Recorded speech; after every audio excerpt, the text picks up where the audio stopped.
మీ personal interviews మరియు వ్యాపార ప్రకటనల కొరకు ఈ నెంబర్ని సంప్రదించండి. హరే కృష్ణ ఆత్మబంధులకు ఈరోజు డయాబెటీస్ గురించి కొంచెం చర్చిద్దామండి. నిజంగా కూడా చాలామంది పేషెంట్లను చూస్తూ ఉన్నాం. డయాబెటీస్లో ఇప్పటికీ దాని ఉధృతమైన స్వరూపాన్ని చూస్తున్నాం. యాక్చువల్గా డయాబెటీస్ వచ్చిన కాడి నుంచి ప్రజలలో ఫేస్లో గ్లో లేకపోవడము, చీకిపోవడము, ఎండిపోవడము, ఫేస్ మజిల్స్ అన్నీ ఇట్లా వ్యాస్ట్ కావడం, అంటే ఎండిపోవడం వల్ల ఫేస్ అంతా ఇట్లా లొట్టపోయినట్టు, పిక్కుపోయినట్టు, ఇంకా కరెక్ట్ చెప్పాలంటే జీవకళ లేనటువంటి పరిస్థితులను మేము చూస్తున్నాం. అయితే చాలామందికి మజిల్ వ్యాస్టేజ్ అంటే ఓన్లీ ఇక్కడ పొట్ట దగ్గర మాత్రం పొట్ట బాగా పెద్దగా ఉంటుంది, కానీ కండ మాత్రం మొత్తం కృషించిపోతుంది. సో ఇవన్నీ మేము చాలా అబ్జర్వ్ చేస్తున్నాం. ఎందుకంటే చాలామంది ఒక మిస్టేక్ చేస్తున్నారు. ఏంటంటే వాళ్ళందరూ ప్రోటీన్ డెఫిషియన్సీలోకి వెళ్ళిపోతున్నారు. అంటే శరీరంలో ప్రోటీన్ను వాడుకుంటుంది అనమాట. అయితే మనకు రోజువారీ యొక్క ఆహార పద్ధతులలో ఇక్కడ అందరు గమనించాల్సింది ఏంటంటే, రోజంతా కష్టం చేసే వాళ్ళకు కూడా 4 గ్రాముల షుగర్ కంటే ఎక్కువ ఉపయోగం లేదండి. 4 గ్రాములు మాత్రమే మన శరీరానికి రోజు అవసరం. అంటే ఒక మనిషి సాధారణమైన వ్యక్తి 1000 క్యాలరీస్ నుంచి 1500 క్యాలరీస్ వరకు అనుకుంటే, బాగా కష్టం చేసే వాళ్ళని వదిలేద్దాం. 2000, 2500, 3000, 3500, 4000 కష్టం బాగా హెవీ డ్యూటీ చేసేటోళ్ళని వదిలేద్దాం. అందరి గురించి యావరేజ్గా 1000 నుంచి 1200 క్యాలరీస్ అవసరం పడ్డటువంటి వాళ్ళకు అందరూ 4 గ్రాముల షుగర్ సరిపోతుంది. కానీ మనం అందరూ ఏం చేస్తున్నాం, కనీసం తిన్నప్పుడల్లా 1 కిలో ఆహారం ఏదో ఒకటి తింటున్నాం. ఆ కిలో ఆహారంలో ఒకవేళ రైసే వచ్చింది అనుకోండి, ఇంత రైస్ ఇంత పచ్చడి పెట్టుకుంటే రైస్ మొత్తం కడుపులోకి పోయి అది షుగర్గా మారిపోయి చాలా మందికి ప్రాబ్లం వస్తుంది. HbA1c అంటాం. ఇది HbA1c అనేది షుగర్ను మనము తెలుసుకునేటువంటి ఒక పద్ధతి. 3 నెలలకు ఒకసారి యావరేజ్, అంటే మన హీమోగ్లోబిన్ యొక్క షుగర్ని ఎంత తీసుకుపోతుంది అనేటువంటి యావరేజ్ అండి. ఈ యావరేజ్ 5.5 లోపల కనుక ఉంటే నార్మల్ అండి. కానీ మీరు అబ్జర్వ్ చేయండి, 5.5 దాటింది అంటే మీ శరీరంలో డయాబెటీస్కి సంబంధించినటువంటి లక్షణాలు వచ్చేసినట్టే. సో దీన్ని మనం ఎలా కంట్రోల్ చేసుకోవాలంటే వెరీ సింపుల్ అండి.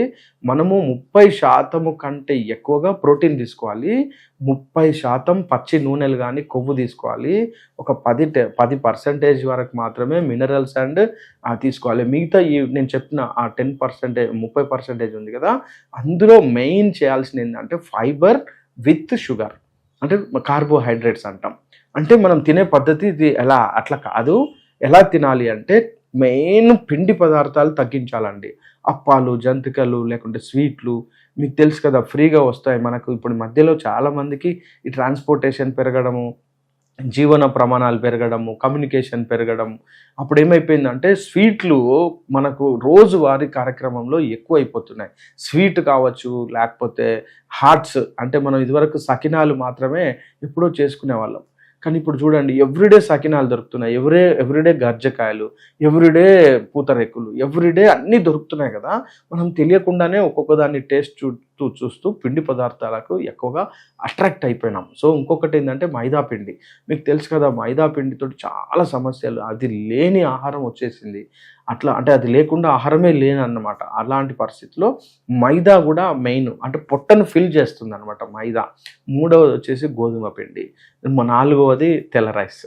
సో మరి ఏం తినాలనేది మీ ఈ పాటికి క్వశ్చన్ వచ్చే ఉంటుంది. దయచేసి లేట్గా తినే ఆహారం, లేట్గా జీర్ణమయ్యే ఆహారం తీసుకోండి. అన్నిట్లలో బెస్ట్ మిల్లెట్స్ అండి. మిల్లెట్ తింటే వేడవుతుంది, లేకపోతే మిల్లెట్ తింటే నాకు అరగట్లేదు, దొడ్డికి పెడుతుంది అంటే ఇట్లాంటి కంప్లైంట్స్ ఉన్న వాళ్ళు మిల్లెట్స్ మారుస్తూ పద్ధతులను మారుస్తూ, వంటను మారుస్తూ, కానీ మిల్లెట్స్ని ట్రై చేయండి. మనకు 6 నుంచి 8 రకాల మిల్లెట్స్ అందుబాటులో ఉన్నాయి. మిల్లెట్స్తో పాటు రాగి, జొన్న, సజ్జకి వెళ్ళిపోండి. ఇది ఇంకా ఫైనల్ అండి. ఇంకా ఇంతకంటే ఇంకా వెళ్తే మాత్రం మనం ఈ డయాబెటీస్ నుంచి మనం బయటపడలేం. అందరు ఏమనుకుంటారంటే డయాబెటీస్ ఉన్నా కూడా నాకు కంట్రోల్లో ఉంది. చాలా తప్పండి. ఒక సినిమా యాక్టర్ అలీ గారు అయితే గోవాకి ఇసుక వెళ్ళిపోతాడు అనమాట. గోవాకు ఇసుక ఎత్తుకని వెళ్ళిపోతుంటాడు. అయితే అక్కడ ఉన్న పోలీస్ ఆయన జీవా గారు, ఆయన ఆపుతూ ఉంటాడు. అట్లా ఎన్నిసార్లు ఆపినా కూడా గోవాకి ఇసుక వెళ్ళిపోతున్నావు అంటే కన్ఫ్యూజ్ అయ్యి అసలు గోవాకి ఇసుక ఎత్తుకొని వెళ్ళిపోతున్నావు అంటే చెప్పడు అసలే. అతను చాలా కష్టపడి ఒకరోజు ఫైనల్గా అడిగితే అసలు విషయం ఏంటంటే, నేను ఇసుక కాదు ఎత్తుకెళ్ళేది, అసలు బండ్లు ఎత్తుకపోతున్నా, కానీ నీ దృష్టి ఇసుక మీద ఉంది అని చెప్తాడు. సో మనం ఎంతసేపు షుగర్ కంట్రోల్లో ఉంది అని అనుకుంటాం, కానీ షుగర్ను కంట్రోల్ పెట్టుకోవడానికి మీరు విపరీతమైనటువంటి మందులు వాడతారు. ఆ మందుల యొక్క సైడ్ ఎఫెక్ట్స్ అత్యంత భయానకంగా ఉంటున్నాయి, మేము అందరం చూస్తున్నాం. అయితే ఇక్కడ నేను సిస్టమ్కి ఏం వ్యతిరేకంగా చెప్పట్లే, పరిస్థితులకు వ్యతిరేకంగా నేను చెప్తున్నాను. కాబట్టి దయచేసి ఇక్కడ ఆయుర్వేదం కావచ్చు, ఇక్కడ మోడర్న్ సైన్స్ కావచ్చు, ఏదైనా కావచ్చు, ఎంతసేపు షుగర్ను కంట్రోల్ పెట్టుకోవడం అనేది తప్పు కాదండి, అట్లా కాదు. అది దాన్ని కంట్రోల్ పెట్టుకునేటువంటి క్రమంలో మనం మిగతా వాటిని కోల్పోతున్నాం. సో ఇది అందరు దయచేసి గమనించి, ఆయుర్వేదంలో చాలా అద్భుతమైన చికిత్సా విధానాలు ఉన్నాయి. ఇక్కడ నేను చికిత్స చెప్పట్లే, చికిత్స విధానం అంటే బెస్ట్ ఆప్షన్ అంటే నిదాన పరివర్జనం అంటే ఏదైనా ఒక రోగం రావడానికి కావాల్సినటువంటి హేతువు అంటే రీజన్ను ఆయుర్వేదం ఆపేస్తుంది ఫస్ట్. అంటే ఎవరికైనా ఒక వ్యక్తికి డయాబెటీస్ వచ్చింది అంటే అతన్ని ఎందుకు డయాబెటీస్గా మారినాడు అంటే హై షుగర్స్ తీసుకుంటున్నాడు, హై ప్రోటీన్స్ హై పిండి పదార్థాలు తీసుకుంటున్నాడు, కార్బోహైడ్రేట్స్ తీసుకుంటున్నాడు, కాబట్టి అతన్ని కంట్రోల్ చేస్తాం. దీన్ని నిదాన పరివర్జనం అంటారు. సో ఇలా చెప్పి ఎవరికైనా వాళ్ళ యొక్క శరీర తత్వాన్ని బట్టి షుగర్ను కంట్రోల్ చేసుకునేటువంటి పద్ధతులను బెస్ట్ ఆయుర్వేద వైద్యులు, అనుభవంతో కూడినటువంటి వైద్యులు మీ అందరి ముందు ఉన్నారు.